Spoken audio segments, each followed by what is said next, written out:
Yo, what's going on, Hero Clutch? Welcome back to a brand new Ancient Land video. Yes, the Ancient Land explained, the Ancient Land tutorial. But first, make sure you thumbs up the video. We are going for one more extra thumbs up, and that'd be greatly appreciated. Of course, subscribe if you haven't already. Just saying. So, without further ado, sit back, relax, and let's jump straight into Ancient Land. Here we go. So when it comes to Ancient Land, it opens up once per week with a 6 or 7 day countdown. And as you can see, upcoming, you have the next one coming up, so you can pre-plan what you're going to do. But we'll get into strategies and tutorials and all that stuff in a few seconds. Reward preview, as you can see, top 1%, you're getting 2 of these bad boys, 10 of these, 7 of those. This is actually pretty cool. And if you go on the way down, I guess only top 1% gets the goods. And then after that, I would say, so I think the goal would actually be top 5%. You need to get 6 of these bad boys, but those really aren't that serious right now. So with that being said, yeah, not too bad. But first, what do you do? What is the goal, game plan? The goal is to get the highest score possible out of everyone in Hero Clash. And yes, this is a pay-to-play type event, as in the more stuff you have unlocked, the better you're going to do on average. And I'll be talking about that in the near future of this video as well. But first, when it comes to every single player, what you're going to want to do is click numero uno, number 1, and you have to understand who your enemy is. Who is the enemy? How can I defeat my enemy? How can I get the highest score possible, etc. So first things first, Mad Ladder. Whenever a hero is defeated, monsters receive a significant power boost. The more damage they receive, the higher their debuff resistance. Increase monsters' will resistance by 40%. All monsters also receive CC immunity. Well, there goes your willpower 1%. Bye-bye. Moving on to the second one we have is Explosive Demon. Reina deals 100% of attack as damage to all enemies. There's 25% chance to inflict disarm for 2 turns, blah, blah, blah, blah. And then you just keep going and going and going. And obviously, if you really want to break it down, you could actually go to each mode, number 1, number 2, number 3, number 4, number 5, and then Nightmare. I would say number 1 and number 6 is the most important now, depending on who your heroes are and what you have unlocked as of right now. And as you can see, when it comes to the 6th one, you won't be able to see which heroes your teammates or enemies use. So make sure you go through and read it and understand what you have to do, because if you look at next week, upcoming Sacred Arrow, as you can see, reduce all damage received by 90%. But damage from the same source will stack for 2 turns. So you're going to want to pay attention to what these core skills are doing, what all these heroes are doing. And I don't want to get into the details of your specific hero. However, there is a PvE type, I believe it's the Mythic talent or something. The purple talent where it's, 30% increased damage on any enemy with a higher HP. Obviously, you're going to want to choose that one, etc. Now, when it comes to doing great, as you see, I'm in the top 7%, and I'm going to go over to my battle log. Now, this is without copying. This is without, looking at what people above me are doing. Oh, I can just, because that's what it comes down to when it comes to this PvP type game mode. It's just a copy paste, which is extremely unfortunate. It really doesn't bring out the true strategy. It doesn't bring out the true wisdom and knowledge of these players. It just comes down to who's number 1 and just look at what they do and see if we can copy it and do better, or at least come close to it. It is what it is. And then when it comes to Nightmare mode of Ancient Land, you cannot see that person. So obviously I'm going to click number 1, and as you can see, I clicked the number 1 person in my zone numero uno, number 1. And this guy, woof, or girl, woof, 11.4 billion, or I guess 11,489 million. And that one shocks me, Leilandra. Then again, I went back to read her after, waking up this morning looking. I'm like, oh, wow, why is Leilandra doing so well? And, well, I read her, and now I see why. Jeez Louise, she is built for this. And then, Team 2, absolutely nothing. Team 3, absolutely nothing. Team 4, absolutely nothing with Sparta, too. That was actually pretty shocking as well. I'm pretty sure he could rearrange this a little bit to get even higher score, probably hit 30 to 40 billion, wherever his score is. And then going on to Team 5, 1.7 billion. Not too bad at all due to Sophia, but he can get that up. And then when it comes to Team 6, as you can see, the lineup is hidden. Now, my personal opinion, if I was Hero Clash and I had multiple perspectives to work on, just besides money and, having fun, I actually would have blocked out multiple of these, so people couldn't copy, so people would have to communicate more. So then you go against the grain. Are you going to irritate more players, or etc.? So I think that's the reason why they went with you can copy 1, 2, 3, 4, 5, and then 6 will be hidden. Actually, it kind of is a smart move on their part, because you don't want to irritate your pay-to-play players just because they might like, you know what, if I can't see there, I'm just going to quit. When people do quit sometimes, it is what it is. Losers. But really quick, just for kicks and giggles, the #1 person in Zone 1, congratulations, you are leading the pack here. However, I just want to break something down. I'm kind of curious what Team 6 looks like, so I decided to take a few minutes out of my busy day.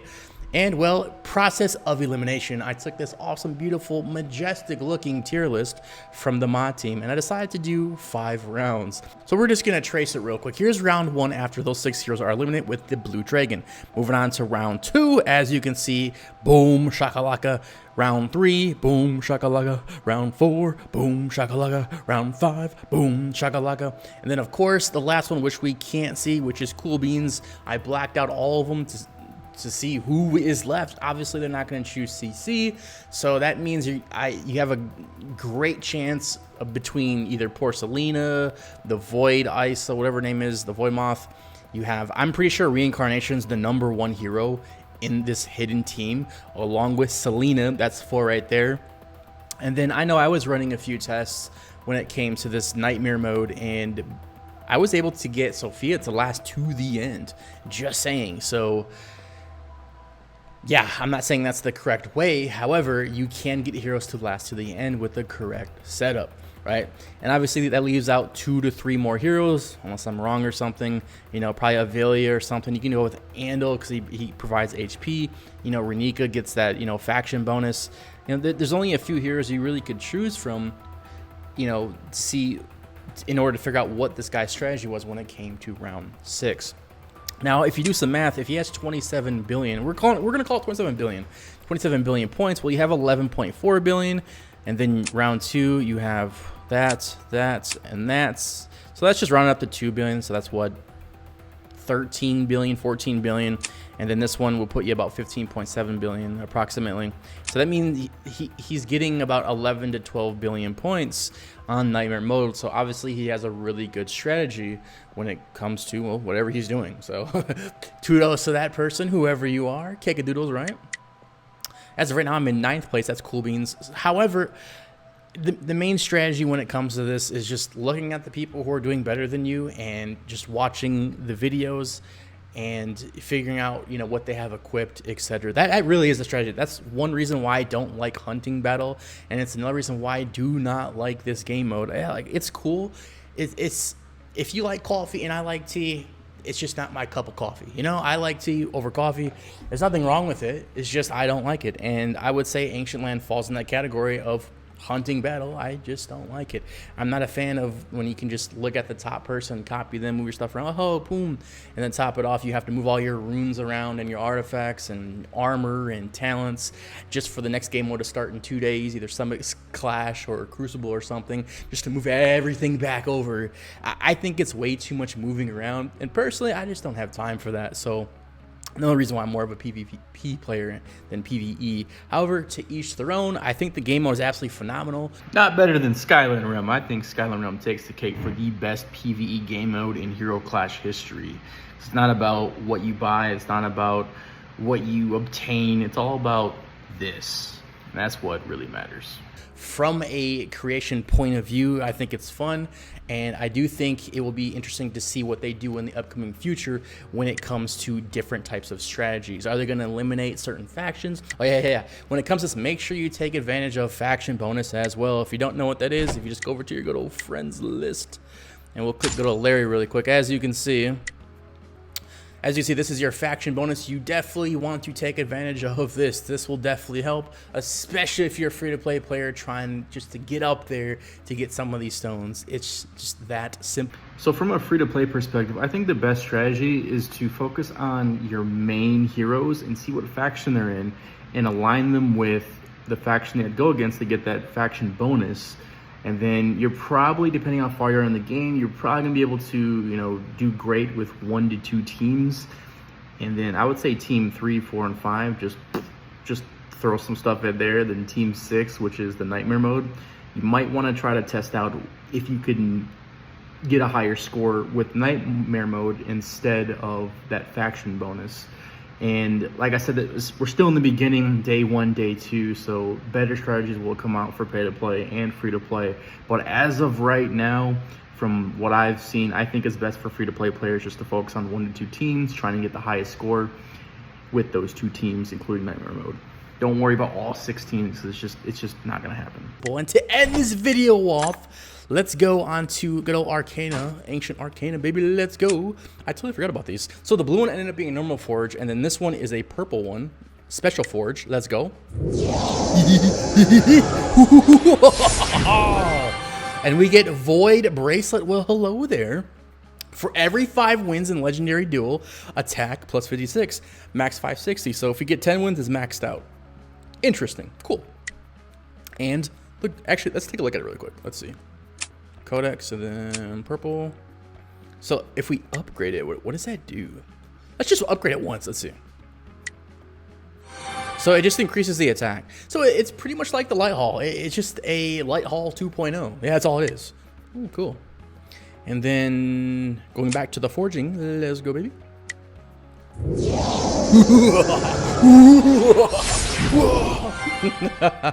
Dragon's Lair, baby. Let's go. We get, let's click the codex really quick. Go over to good old Arcana, baby. Awaken stats, upgrade to max. Well, passive stats, bonus attack, hero plus 4%. AFK. What? I don't know, man.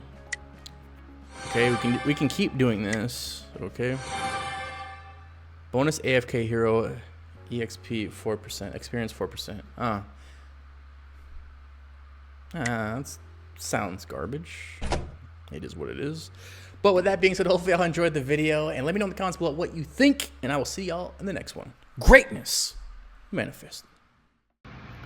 So when it comes from a free-to-play perspective, I think the best strategy is to focus on your main heroes and see what faction they're in and align them with the faction that go against to get that faction bonus.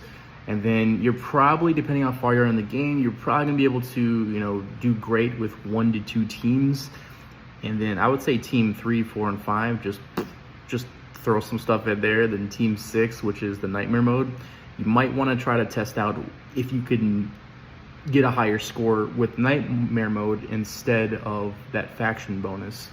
And like I said, we're still in the beginning, day 1, day 2, so better strategies will come out for pay to play and free to play. But as of right now, from what I've seen, I think it's best for free to play players just to focus on 1 to 2 teams, trying to get the highest score with those 2 teams, including Nightmare mode. Don't worry about all 6 teams, it's just not gonna happen.